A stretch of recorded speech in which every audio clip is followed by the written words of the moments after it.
A couple of key races in New Hanover County remain undecided as the County Board of Elections revealed yesterday that more than 3,400 absentee and provisional ballots are still uncounted.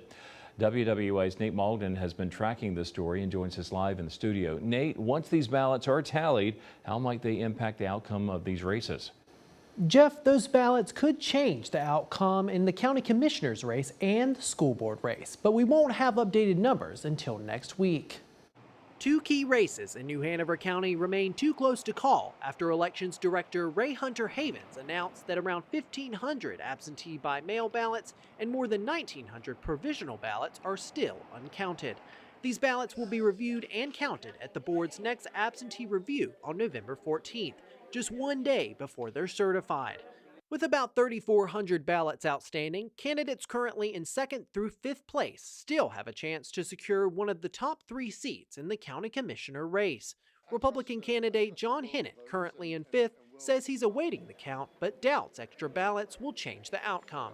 There might be small changes, but I anticipate that all 6 candidates have votes that are being counted. So we'll see some of the results move a little bit here and there, but if the outcome changes, I'd be very surprised. Democratic candidate Jonathan Barfield, who narrowly lost his seat by 250 votes in the preliminary results, disagrees.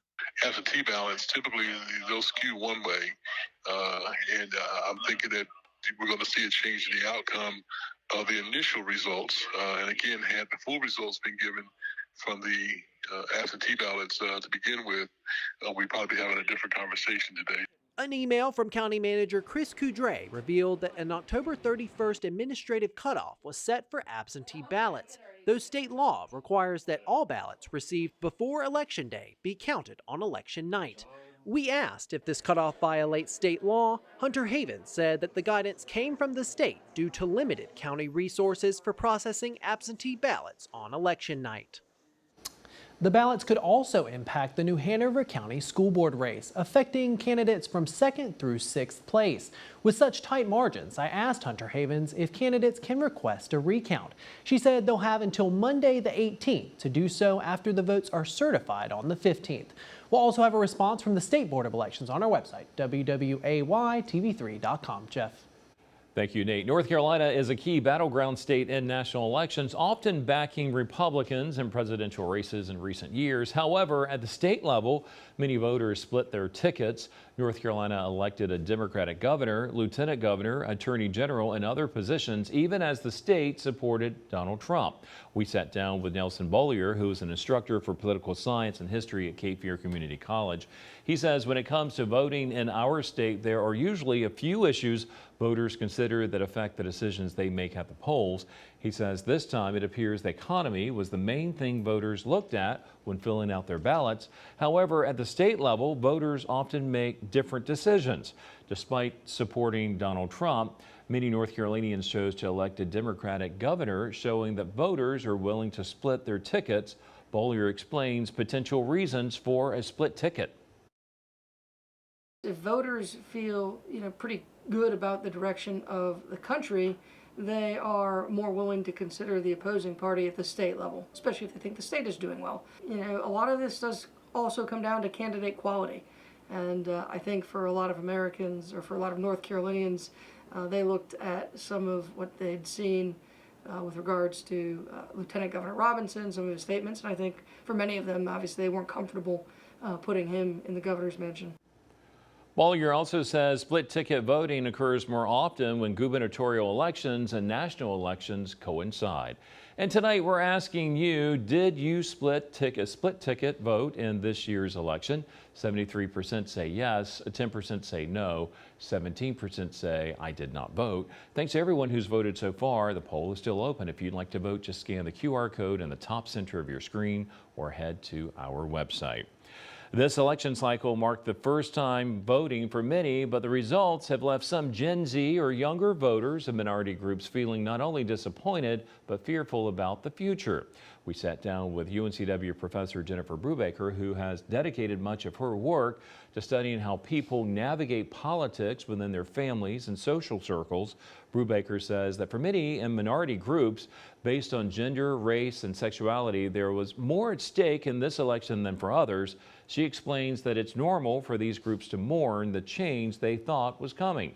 However, Brubaker also notes that both campaigns ran heavily on fear-based messaging, which has led younger voters to feel as though meaningful change is out of reach.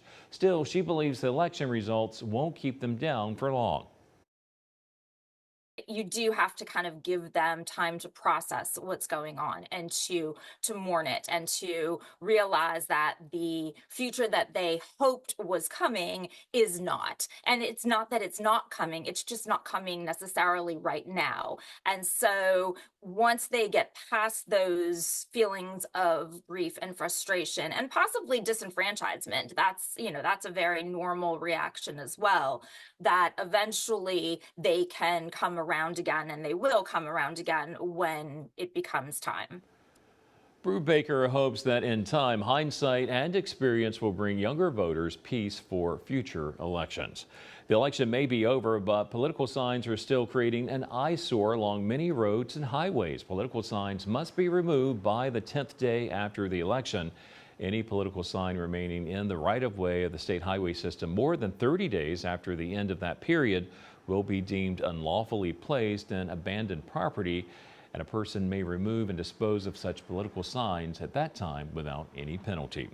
Ahead on WWAY News at 6, we'll tell you about a resource fair that aims to help people impacted by the justice system that you can still attend tonight. Temperatures are going to warm up nicely as we head into Friday over the Cape Fear. We're likely to see at or above 80 degrees inland. Along the shoreline, mostly cloudy skies, perhaps some isolated shower activity, and look for highs along the coast in the mid-70s. Operation Gridlock, brought to you by East Coast EuroWorks, European Auto Care. Let's take a look now and see what's happening in the Waze community. Seeing a little bit of traffic here on 3rd Street, just south of Wooster Street, close to the Cape Fear Memorial Bridge. Also a bit of traffic on Independence Boulevard and Oleander Drive near Independence Mall. Slow moving traffic here on South College Road. This is near Longleaf Park and Oleander Drive. Traffic in that area down to about 10 miles per hour. And then one last look here. This is up towards Highway 17, just north of the Kirkland area, Ogden area. Appears to be an accident in the Scotts Hill area. That's causing some traffic northbound to be moving very slow this evening. Again, that's in the Scotts Hill area of New Hanover County, Pender County, right there at the line. Make sure to join Operation Gridlock and the WWAY team on the Waze app. As part of the NC Highway 211 widening project, which is underway in Brunswick County, a portion of NC 133 is scheduled to close next week. The road near Southport Supply Road is anticipated to close on Monday and reopen by fall of 2025 when an NC Department of Transportation contractor makes several improvements, including the construction of a bridge over NC 211. Drivers needing to get around the construction will be detoured onto Old Long Beach Road. Drivers should be alert to the new traffic pattern and slow down in the area. This project was originally scheduled to start in mid-September, but was postponed due to severe weather that impacted the area. In Wilmington, a special event is happening right now for people who have been recently released from incarceration. Link NC, along with the Pathway Home 2 program, is hosting a Second Chance community fair at St. Stephen AME Church. Attendees are given information about resources from organizations that provide resources such as housing and employment. There will also be a panel discussion from local experts on subjects ranging from criminal justice to rehousing. Jamar Sterling was released from prison less than 3 weeks ago after serving 15 months. He says having an event like this is very helpful for people trying to get back into society. It means a lot because when you first released, that's a very critical time, and having resources and having places to come to get resources is a very vital part of re-entry to society and helping you be successful. Sterling also says having resources like this, along with a strong support system, is important for newly released people to have. Now, there is still time for you to attend this event. It continues until 8 this evening. Coming up on your news at 6, a police hunt for over 40 fugitives in the Palmetto State. Why police are going bananas. And as we head into Friday, if you have some outdoor plans, could be a couple isolated showers here or there as a cool front begins to approach the area from the north. Otherwise, mostly cloudy skies tomorrow. Not nearly as much shower activity as we saw today, with a warmer high at 81 degrees. But a nice fall-like weekend's going to be ahead. More on that coming up. Now, here's Chief Meteorologist Lee Haywood with your Storm Track 3 forecast. We had a lot of cloudiness on our Thursday across southeastern North Carolina. Of course, yesterday in Wilmington, we had 13/100ths of an inch of rain, and today we had 21/100ths of an inch of rain. So it's good to get some rainfall back out there, as we've been very dry through the month of October and early November. Doppler estimates were as much as 1/2 to 3/4 of an inch of rain in southern Brunswick County and also southern New Hanover County. And speaking of those counties, as you can see, Bowling Spring Lakes this evening getting some light shower activity extending to Carolina Beach and Curie Beach. Just north of Southport. These are moving to the east, and next hour or two should move off the coast, and will be mostly dry as we head through the overnight. 74 was the high today, so not nearly as warm as what we had yesterday. 67 for the mild and muggy start this morning. So our pattern for the next several days is going to show ridging of high pressure to our south, and this is going to keep relatively mild temperatures across our area. There'll be a little bit of a cool down as we get into Saturday, but we're all the way to 81 degrees for your Friday. Friday's going to bring mostly cloudy skies and could be a couple of isolated showers. The weekend really is going to shape up nicely. Mostly sunny Saturday and 72, upper 70s Sunday. And then we get to 79 for your Veterans Day before dropping back a little bit into the low to mid 70s by the middle of next week. But there is no sign, at least in the middle part of next week, for any real cooler air to build in. Right now we're clouded in at ILM, 71 mild degrees, dew point is 69. Wind is south at around 5 miles per hour. Certainly going to be another muggy night ahead, mostly cloudy skies. Any of those isolated showers in southern communities will be moving offshore. Then we have to focus on the risk for some locally dense fog that will develop as we head through the overnight. Low temperatures way above normal for this time of year, mostly middle 60s out there, and the normal low this time of year is upper 40s. 65 in North Myrtle Beach tonight, was 63 in White Lake. So tomorrow, as I mentioned, unseasonably warm weather all the way to 81 degrees, mostly cloudy skies with some periods of partial sunshine, warm and humid. Isolated shower chance at around 20%, so not going to be a whole lot of wet weather tomorrow. But notice as that front approaches, little pockets of showers could develop during the day. They'll move south of the region tomorrow night, and then we have drier weather, lower humidity air, very pleasant temperatures building in for Saturday. As you can see, should be a good deal of sunshine to begin the weekend as we head into Saturday. We are talking about a hurricane in the Gulf of Mexico. Good news, of course, for us here in the Carolinas. This is nothing for us to worry about. Really nothing for the U.S. coast at all to worry about, as it's going to move west. Winds are 105 miles per hour right now. It'll weaken over time as we get into Sunday and Monday, back to a tropical storm. So here's a 7-day weather forecast, and tomorrow it's going to be a warm one and pretty muggy as well.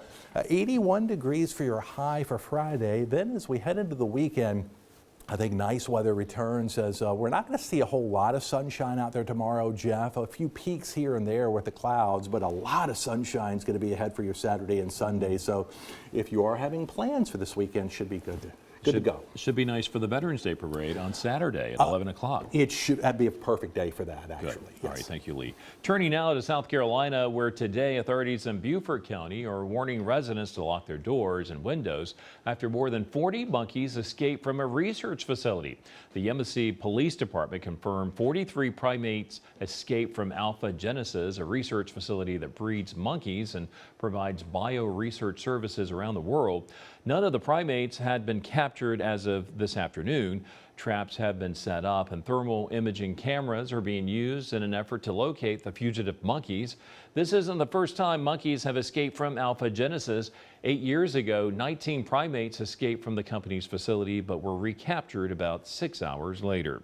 Sports is next on WWAY News at 6. We'll introduce you to this week's Student Athlete of the Week, whose passion for helping others stems from overcoming challenges in her own life. This week's WWAY Student Athlete of the Week has overcome a disability and now works to help kids with the same diagnosis where she is. Carolina Prees is a senior volleyball player at Wilmington Christian Academy. She's a multi-time all-conference and all-state libero with aspirations to play in college. Prees currently has a 4.3 GPA and wants to major in psychology so she can help test children for learning disabilities. Prees was diagnosed in first grade with dyslexia. Since she struggled, her passion is to make sure the next child doesn't have to. I read with kids most of the time, like last year I did. I like tutoring kids, which also goes into psychology and why I want to help them. I didn't really get, I wouldn't say bullied, but there's definitely talk. Just saying that I cheated and stuff, that was kind of the hard part of it, because of course I didn't cheat. Just seeing the process of how a lot of kids don't get the help, don't get, tested at all in the prices, I want to change that. And if you know a student athlete like Carolina worthy of mention, you can nominate one on our website at wwaytv3.com/student athlete. It's been a rainy day across the Cape Fear. Up next, Lee's back. He'll tell us if it will continue throughout the weekend.